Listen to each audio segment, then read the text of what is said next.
दीपावली पर्व पर राजस्थान गृह विभाग ने कोरोना के समय की ही गाइडलाइन को फिर से लागू किया है, जिसके तहत रात 8 बजे से 10 बजे तक ही आतिशबाजी की जाएगी।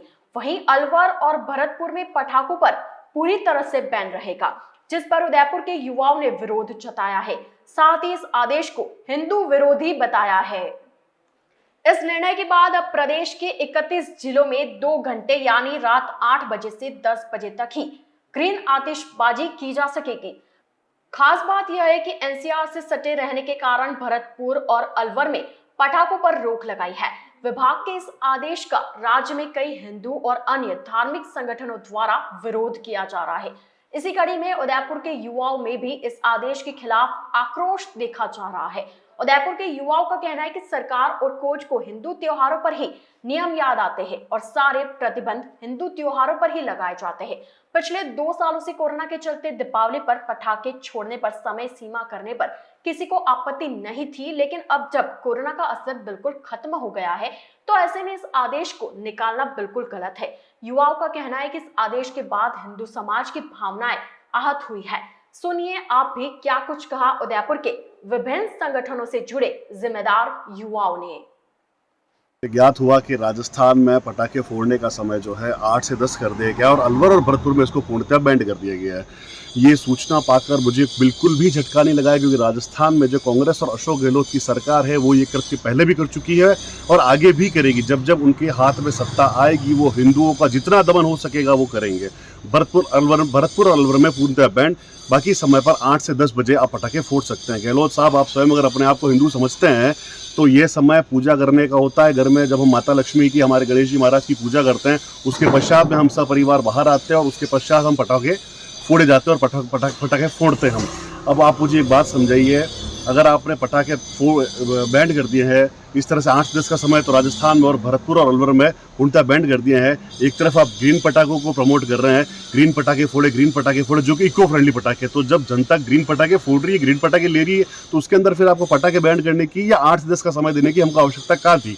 इस तरह से जिस तरह से आप, और ये कोई बड़ी बात नहीं है कि गहलोत सरकार ने इस बार न्यायपालिका के माध्यम से काम किया है। सत्ता में रहते हुए प्रशासन का दुरुपयोग किस तरह किया जाता है ये अशोक गहलोत सरकार और कांग्रेस सरकार अच्छी तरह से जानती है। माननीय गहलोत सरकार को मैं यही कहना चाहूँगा, जिस तरह से आपने न्यायपालिका को साथ लेते हुए हिंदू त्योहारों का दमन करने का प्रयास किया है, तो ठीक है, आपके हाथ में फिलहाल सत्ता है, आप प्रशासन का दुरुपयोग कीजिए, न्यायपालिका का दुरुपयोग कीजिए, और तो अगले वर्ष चुनाव है, फिर यही जनता, यही हिंदू आपको अपने मत का असर दिखाते हुए पुनः आपको अपने घर भेजने का काम करेंगे। आज माननीय न्यायालय द्वारा एक आदेश निकाला गया है जिसमें दीपोत्सव को लेकर आतिशबाजी के लिए एक समय निर्धारित किया गया जो सिर्फ 2 घंटे है। राजस्थान सरकार की भी इसमें मौन सहमति रही। मैं राजस्थान सरकार से इस बात का निवेदन करना चाहूँगा कि क्यों हर बार हिंदू धर्म के अनुयायियों को ही निशाना बनाया जाता है, क्यों हिंदू धर्मों को ही प्रदूषण को खराब करने का जिम्मेदारी दी जाती है। मेरा ऐसा मानना है कि एक और 2 वर्ष बाद में हिंदू धर्म, सनातन धर्म के अनुयायियों को एक त्यौहार मनाने का मौका मिला जो हमारे लिए सबसे बड़ा त्यौहार है। उसमें किसी व्यक्ति द्वारा न्यायालय में इस बात के लिए निवेदन किया जाता है कि आतिशबाजी पे पूर्णतः रोक लगी जाए। राजस्थान सरकार की इसमें मौन सहमति रहती है। क्यों ये राजस्थान सरकार सिर्फ और सिर्फ हिंदू धर्म के लोगों को ही निशाना बनाती है, क्यों हिंदू धर्म के त्योहारों को ही निशाना बनाती है? मैं राजस्थान सरकार के इस निर्णय का कड़ा विरोध करता हूँ। जबकि भरतपुर और अलवर इनमें पूर्णतः आतिशबाजी पर प्रतिबंध रहेगा। क्यों वहाँ पर सनातन के अनुयायी नहीं है क्या? सनातन धर्म के इस तरीके का तानाशाही रवैया राजस्थान सरकार को नहीं अपनाना चाहिए। क्यों हर बार हिंदू धर्म के त्योहारों को ही निशाना बनाया जाता है? एक और रशिया, यूक्रेन, यहाँ पे हजारों टन विस्फोटक से रोज एक दूसरे पर हमले किए जा रहे हैं। वहाँ कोई पर्यावरण को प्रदूषित नहीं हो रहा, परंतु यहाँ पे सिर्फ पटाखे छूटने से पर्यावरण खराब हो जाएगा। इस बात को लेकर राजस्थान सरकार ने जो आदेश निकाले हैं कोर्ट के माध्यम से, मैं इस बात की कड़ी निंदा करता हूँ। राजस्थान सरकार से निवेदन करूँगा कि हिंदू धर्म के जो त्यौहार हैं उन्हें बनाने का भी पूर्णतः छूट दें। हम पाकिस्तान में नहीं, हम हिंदुस्तान में रहते हैं। देखिए, राज्य सरकार ने जो अभी 2 घंटे का आतिशबाजी का जो आदेश जारी किया है, बहुत ही बेतुका ये आदेश है। हम इस आदेश का पुरजोर विरोध करते हैं। काला आदेश है। हर बार हिंदू त्योहारों को टारगेट कर इस तरह के आदेश जारी करना और फतवे जारी करना इस राज्य सरकार की शगन में आ गया है और ये इनकी एक आदत सी बन गई है।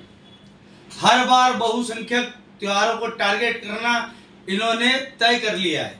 इसलिए हम लोग बहुत पुरजोर तरीके से इसका विरोध करते हैं और ये ऐलान करते हैं कि अगर ये काला आदेश वापस नहीं ले गया, क्या 2 घंटे आतिशबाजी कर लेगा हिंदू समाज? हमारे आराध्य प्रभु श्री राम के अयोध्या लौटने का पर्व है, रोशनी का त्योहार दीपावली, और इसको मनाने से रोकने का जो षड्यंत्र राज्य सरकार का, इसको सफल नहीं होने दिया जाएगा। मैं जनता सेना के जिला अध्यक्ष होने के नाते ऐलान करता हूं कि अगर ये काला कानून वापस नहीं लिया, उदयपुर में राज्य सरकार का जो मंत्री या जो प्रतिनिधि आएगा उसको काले झंडे दिखाने का काम जनता सेना करेगी। मैं एक बार पुनः सरकार से विनती करता हूं, निवेदन कर रहे हैं बार बार, मैं विनती करता हूं कि ये 2 घंटे आतिशबाजी का काला कानून तुरंत वापस ले सरकार। बहुसंख्यक समाज का इस तरीके से अपमान और इस तरीके से उपवास करना बंद करे सरकार।